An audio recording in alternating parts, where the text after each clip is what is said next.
Bitcom TV. Passa no seu smartphone.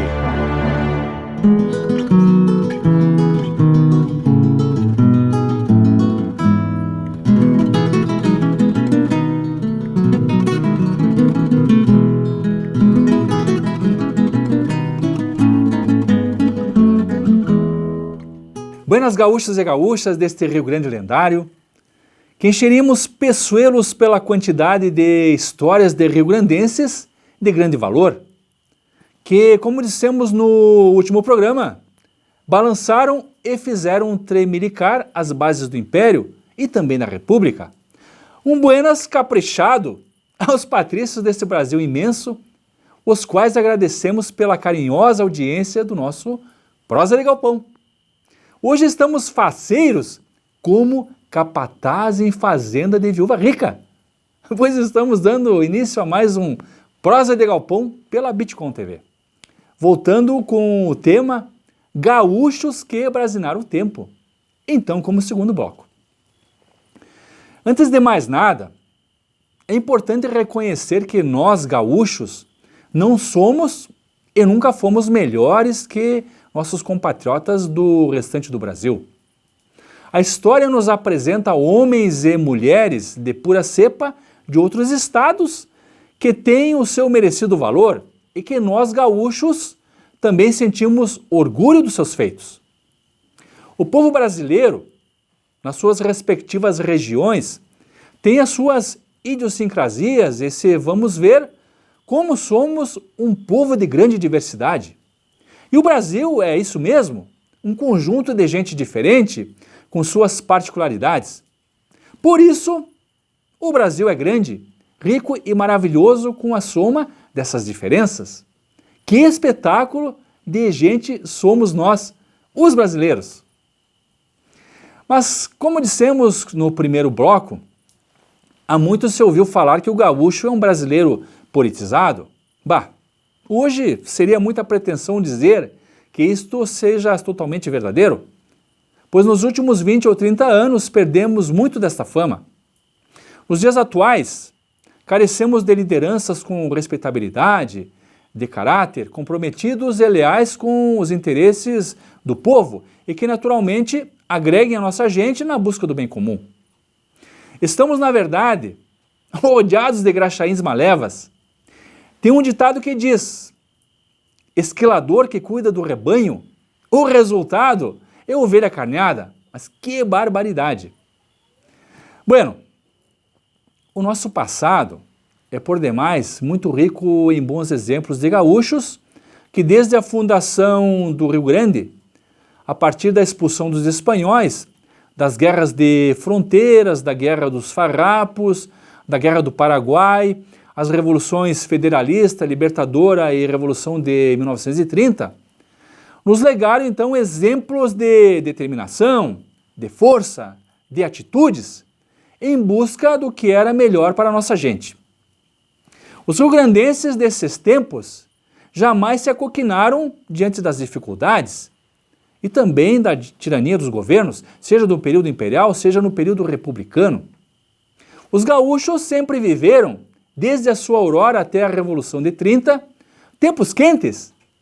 Disse que a madeira que cresce sem sossego é uma madeira forte. Quanto maior o vento, mais forte. Ala puxa! Por isso somos esse tipo diferente de gente. Nesses tempos bárbaros surgiu a figura imprescindível do caudilho, o guerreiro e ao mesmo tempo o político.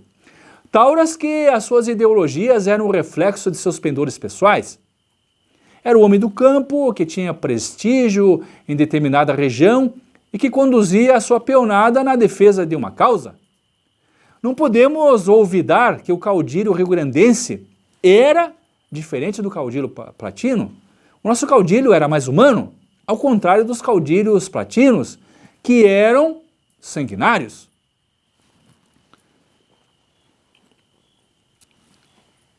Bueno, nesse trotezito chasqueiro, vamos continuar então a apresentar algumas interessantes histórias de nossos caudilhos rio-grandenses, contando algumas passagens dessas figuras de valor, que, como dissemos, sentimos falta de gente desses naipes.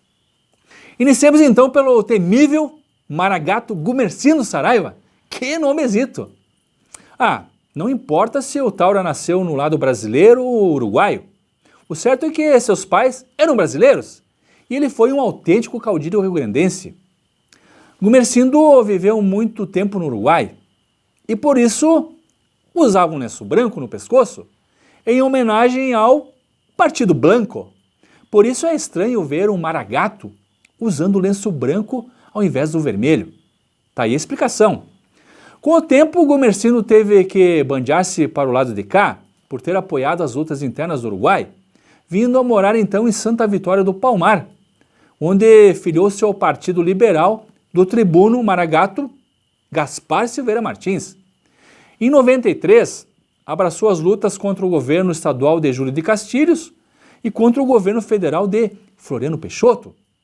Do Uruguai, ele trouxe um piquete de maragatos de São José, mais o seu irmão Aparício Saraiva. A vanguarda revolucionária maragata ficou então a seu comando. E as primeiras escaramuças foram lutando contra as forças dos pica-paus Mena Barreto e João Teles. A coisa não andou a favor dos maragatos e os comandantes resolveram então licenciar as forças e aguardar dias melhores para a luta.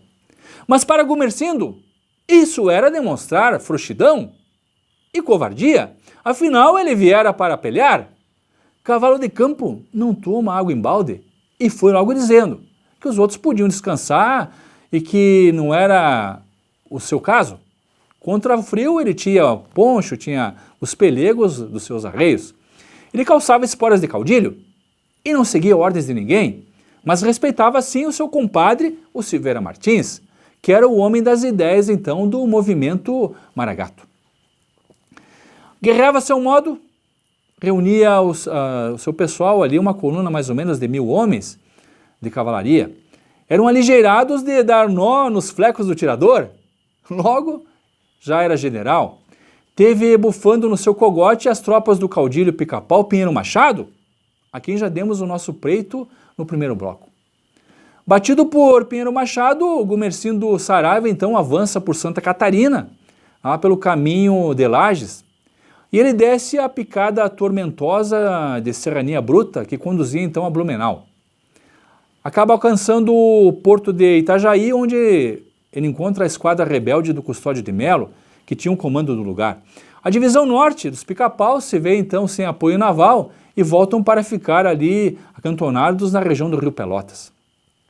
Santa Catarina fica dominada pelos maragatos, que são então recebidos de braços abertos.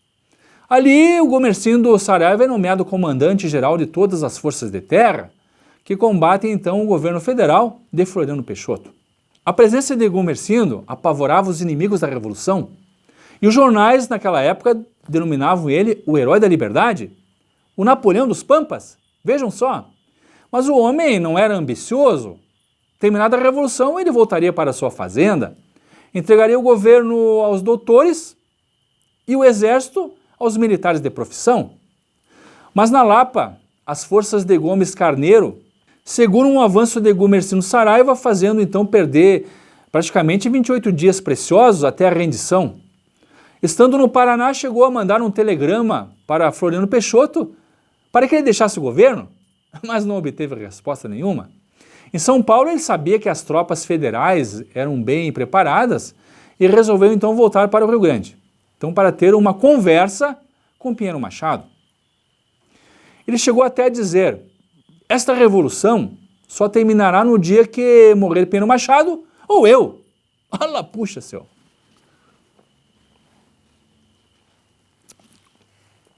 Na volta ao Rio Grande, Gumersindo divide as tropas em 3 colunas, destacando 2 colunas para o Juca Tigre e o seu irmão Aparício Saraiva.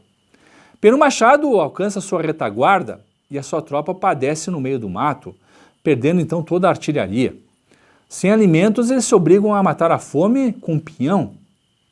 E aos frangalhos, eles emergem então nos campos de Passo Fundo, reconhecíveis. No entanto, o caudilho Gumersindo se conservava firme, mantendo o seu prestígio e a confiança de seus homens. Lá em Passo Fundo é recebido com banda de música. Gumersindo era a esperança daqueles que lutavam contra o enérgico Júlio de Castilhos.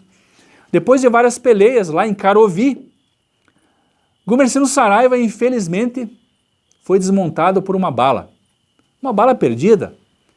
É recolhido então numa carreta onde profere algumas ordens para que rumassem ao sul. Uma hora depois, o caudilho morria. E a coluna revolucionária, traumatizada pelo imprevisto, se retira levando o cadáver do estimado chefe, atravessando então a noite iluminada pelas labaredas do campo em chamas. Morria então o caudilho de 44 anos. E um ato nada apreciável aconteceu. O pica-pau coronel Firmino de Paula mandou desenterrar o cadáver do Gumersindo para que a tropa republicana desfilasse e visse o temível caudilho Gumersindo Saraiva, o maragato temido. Os legalistas custavam a crer que ali estava o corpo do invencível Gumersindo Saraiva. Esta revolução, na verdade, é uma página negra na história do Rio Grande, onde foram dizimados 10 mil gaúchos. Gumersindo Saraiva foi uma forte expressão do caudilismo rio-grandense e, infelizmente, morreu no auge das suas marcantes qualidades. É interessante relatar que, quando Gumersindo Saraiva estava com a sua tropa lá em Curitiba, o diretor do museu local veio reclamar que o local teria sido saqueado pelos revolucionários. Gumersindo imediatamente deu-lhe a sua espada como indenização pelos prejuízos sofridos. Grande caráter. Bueno, falemos agora do general honorário do Exército, José Antônio Flores da Cunha. Este era um caudilho distorcido. Além de advogado, também era fazendeiro. Ele foi intendente também lá em Uruguaiana, foi deputado federal, foi senador da República e governador do Rio Grande do Sul. Tinha um físico forte, desempenado, gesticulação vigorosa. O homem era dotado de uma expressão leonina. Era o homem do Pampa, impulsivo, violento. Era também amável e era emotivo até as lágrimas, capaz de atrair, repelir e de fazer amigos dedicados e de inimigos rancorosos. Ala puxa seu! O homem esquecia das ofensas recebidas e surpreendia pela mudança rápida de atitudes. Era extremamente generoso. Em 23 ele praticou atos de bravura temerária, porém sem dar quartel ao caudilho Honório Lemes, estando sempre no seu encalço, numa caçada galopeada, atravessando coxilha, atravessando várias, cruzando rios, cruzando banhados, em correria desabalada. Na campanha de 24, surpreendeu Honório Lemes em Guaçu-Boi, derrotando-o. Mais tarde, em encarniçada perseguição, bateu e aprisionou o mesmo caudilho que retornara à luta. E no ato da rendição, Flores portou-se com exemplar cavalheirismo, respeitando o adversário.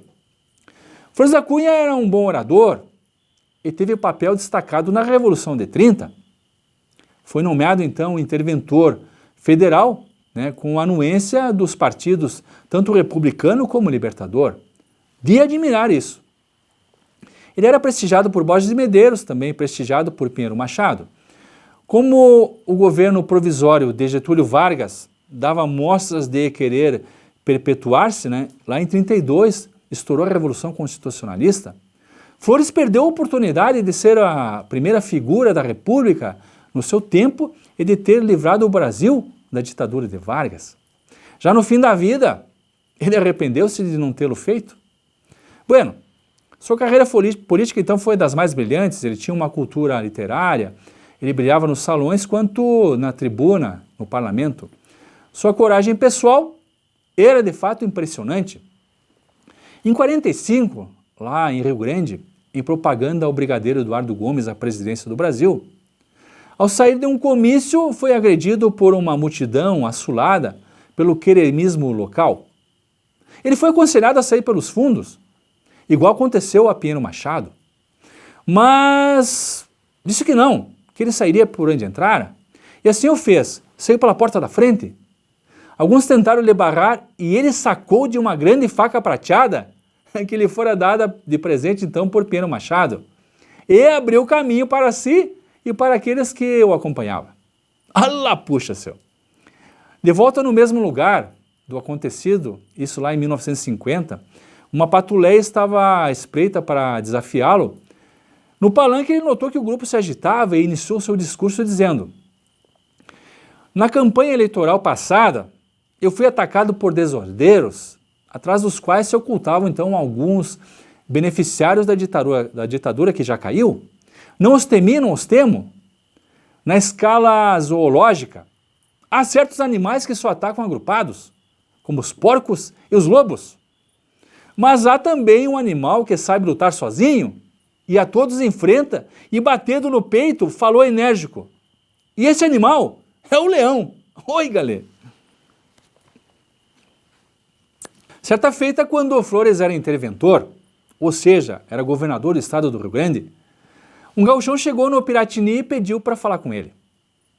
Os oficiais do gabinete ficaram desconversando, dando um chá de banco, dizendo estar a agenda lotada, quem sabe semana que vem. E o gauchão foi saindo e voltando. E já no quarto dia de espera, pensou, é hoje que eu falo com o general. E se largou porta dentro. Para aí, não pode entrar aí, segure o homem, não sei o que e tal. Gritavam os engravatados. Mas não teve quem segurasse o gauchão, que meteu o pé na porta e entrou. Revólver na mão, Flores salta da cadeira e olha o gauchão na soleira da porta, e 3 funcionários pendurados no pescoço dele, e 2 no chão. Ala, puxa! E foi dizendo, vim falar com o senhor, general, mas essa gente não deixa. O general então guarda a arma e repreende a sua gente. Solte o bicho! Vocês não reconhecem um homem quando vem um? Necessitado, sem emprego, 6 filhos para criar. O homem saiu do gabinete do general nomeado fiscal de higiene. Oi, galera! Esse era o caudilho Flores da Cunha. Que barbaridade! Honório Lemes. Bah! Esse tem até uma quadrinha. Como dizia Honório Lemos, se a bala vem por cima, nós se abaixemos. Se vier por baixo, nós pulemos. Mas que barbaridade! Pois é, Honório Lemes nasceu em Cachoeira do Sul e com 12 anos de idade se aquerenciou em Rosário. Era de família humilde e desde guri se obrigou a tropear, conduzindo o gado então dos fazendeiros ricos da região, né, até o saladeiro de Rosário ou então até os frigoríficos estrangeiros lá em Santana do Livramento e Rio Grande. Nos pousos das tropas, Honório Lemes ouvia causos de revoluções e nomes famosos, como o de Gaspar Silveira Martins e outros chefes revolucionários. Em 23, ele aderiu à Revolução, apoiando os Maragatos. Teve 5 filhos que também foram combatentes com ele nessa Revolução de 23. Líder natural e carismático, ele comandou tropeiros, comandou peões, comandou agregados, fazendeiros e até profissionais liberais. Era um homem de caráter reto e foi forjado nas estradas sinuosas dos carreiros, abaixo de mau tempo. O Taura tinha uma vida simples e espartana, sem ambições materiais e era avesso à corrupção. Era um homem bravo e com excelentes qualidades de chefia. A sua tropa não estava armada com equipamentos suficientes para as batalhas. Honório Lemes, cestroso como pastor de Zorrilho, recusou-se a receber dinheiro para reaparelhar então a tropa, para não ficar devendo favores. Teve então o Maragato Assis Brasil que enviaram um documento direto para o Honório Lemes, dizendo ser legal a contribuição. Honório tinha cultura política e conhecia as ideias republicanas e federalistas. É interessante ler a correspondência dele, pois é um inventário fascinante e precioso para entender a evolução político-agrária do Rio Grande naqueles tempos. O heroísmo da nossa massa rural, da nossa pampa, está descrito nessas cartas. E o seu perfil psicossocial, como caudilho e também arguto guerrilheiro, o tornou tão popular pelo Rio Grande. Disse que num encontro lá em Bagé, senhores e senhoras da sociedade acabaram invadindo o quarto de hotel onde ele estava e cortaram seu poncho em pedaços para levarem de recordação. Ala, puxa, céu! Já na Revolução de 93, há poucos dados sobre a sua participação, então ele tinha 29 anos de idade. Disse que ele destacou-se pela sua inteligência e até espírito tático. Honório Lemes serviu como oficial subalterno na Revolução Federalista de Manuel Machado, que então o apelidou de Leão do Caverá. Galgou todos os postos, chegando até o posto de general. Em 23, o governo convocava a peonada para os corpos provisórios, oferecendo então fardamento, oferecendo melhores armas, pequeno soldo e garantia de reforma remunerada, caso houvesse mutilação e pensão às viúvas. Mas do lado dos maragatos não se oferecia nada de melhorias, mas a promessa de ter um governo que olhasse então os interesses do povo.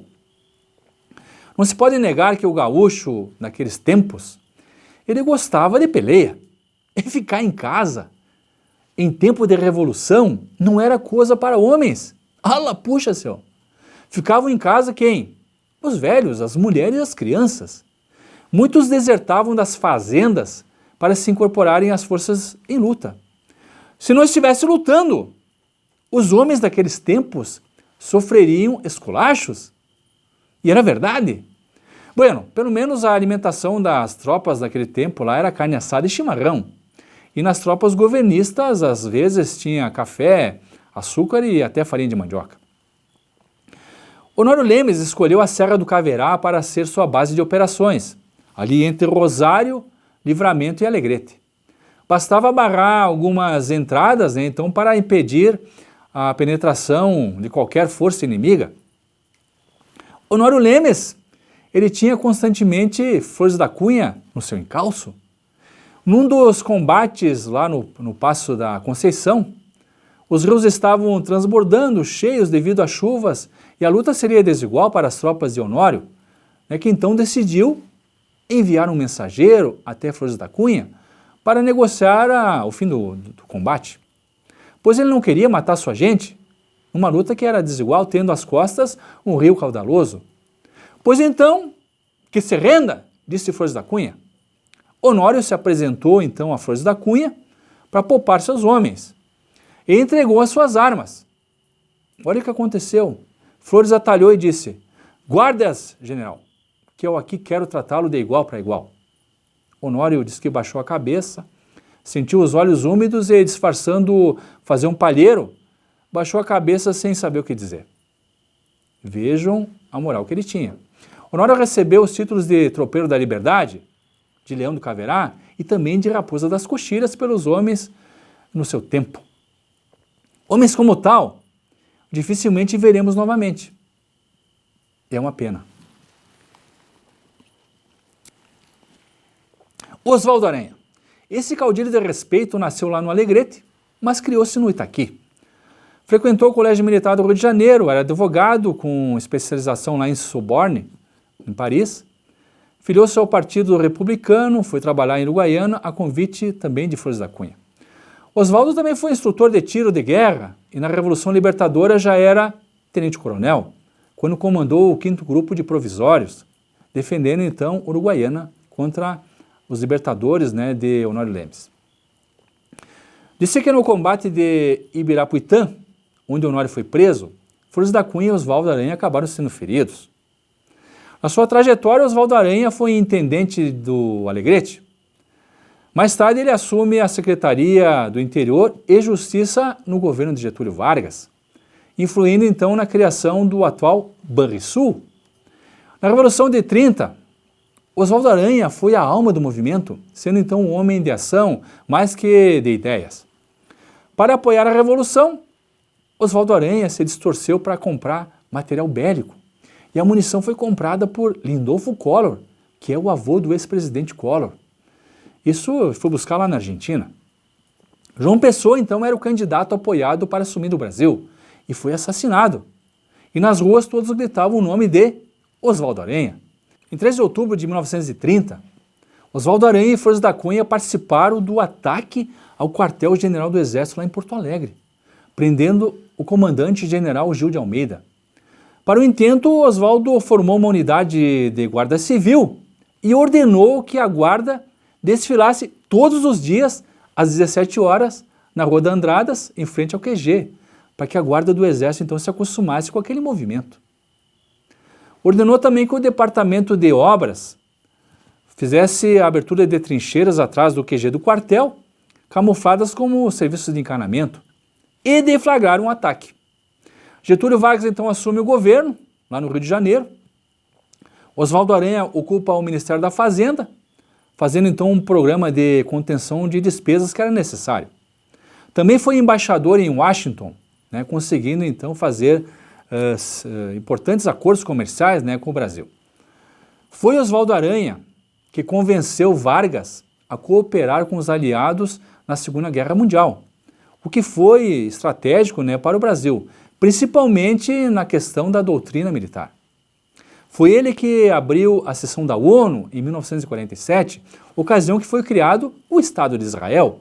A partir de então, é o Brasil que sempre abre as sessões da ONU. Em 54, o governo de Vargas começou a entrar em crise e Oswaldo, de volta ao Brasil, assumiram novamente a pasta da Fazenda. Foi então Oswaldo que sugeriu a Vargas resistir, contra-atacar ou então renunciar. E Vargas optou pelo suicídio, isso em 24 de agosto de 54. Oswaldo foi um gaúcho que cresceu no lar republicano e aprendeu os princípios castilhistas de civismo, de fidelidade partidária. Foi ele que impulsionou a instrução pública, fazendo a revisão então dos métodos de ensino naquela época. Ele cuidou da higiene pública também e também da polícia. Foi Oswaldo Aranha que coordenou a Revolução de 30, lutando então contra a indecisão de Vargas, chegando a fazer a aliança até com os libertadores de Assis Brasil. Oswaldo Aranha foi um caudilho moderno, homem de múltiplas funções, uma figura importante do seu tempo nos momentos difíceis da pátria. Disse que ele era o homem de inteligência dúctil. Nos faz falta um Oswaldo Aranha nos tempos de hoje. Assis Brasil. Bueno, este foi um maragato de valor. O Taura nasceu lá em São Gabriel.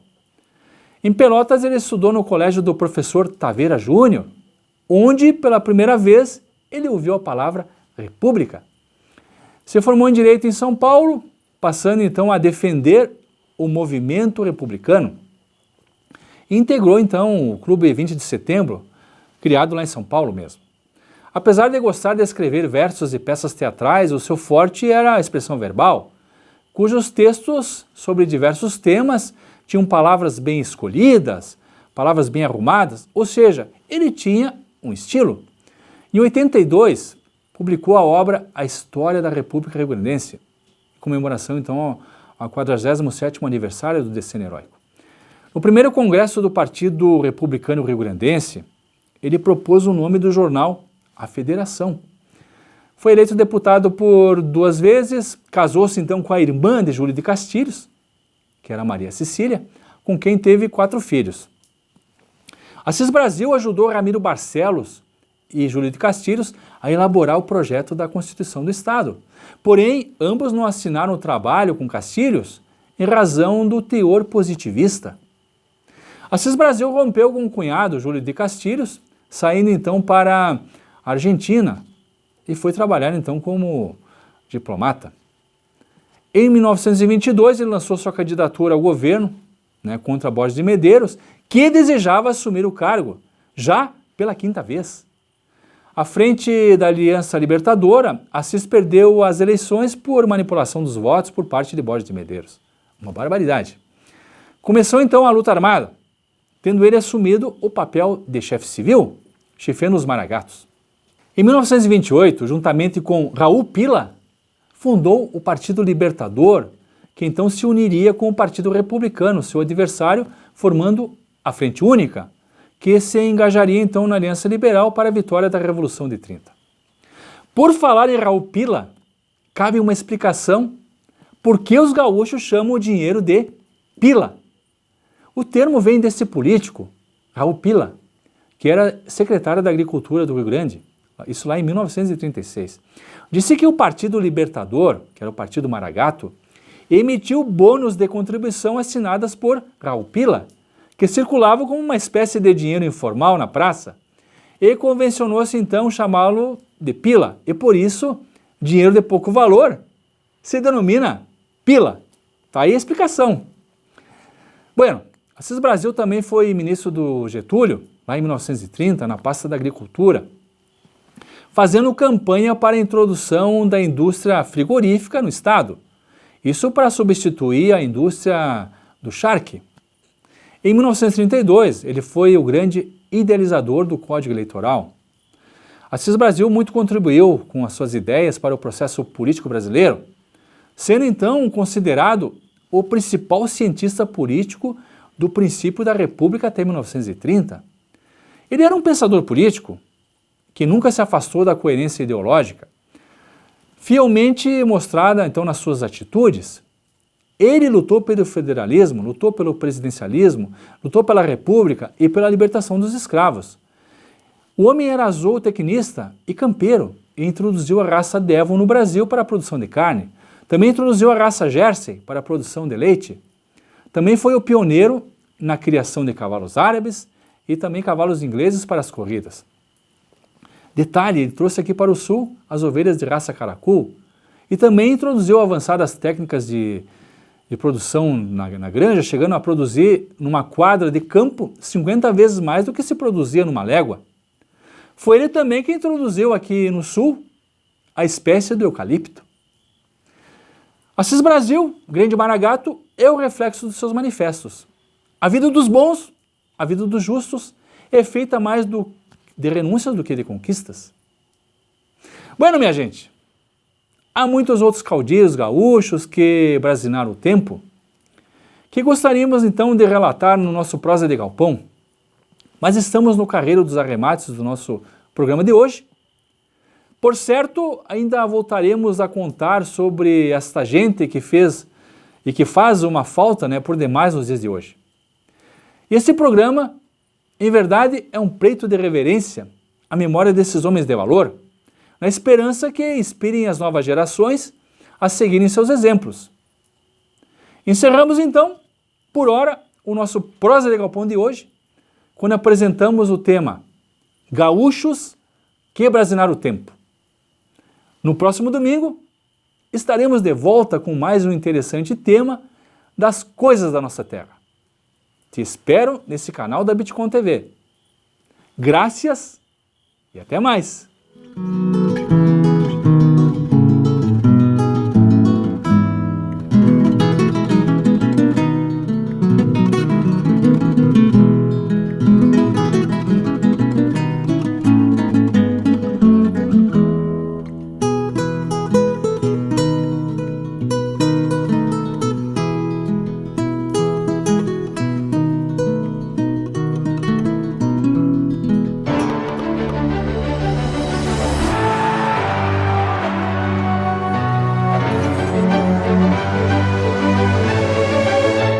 Bitcom TV. Passa no seu smartphone.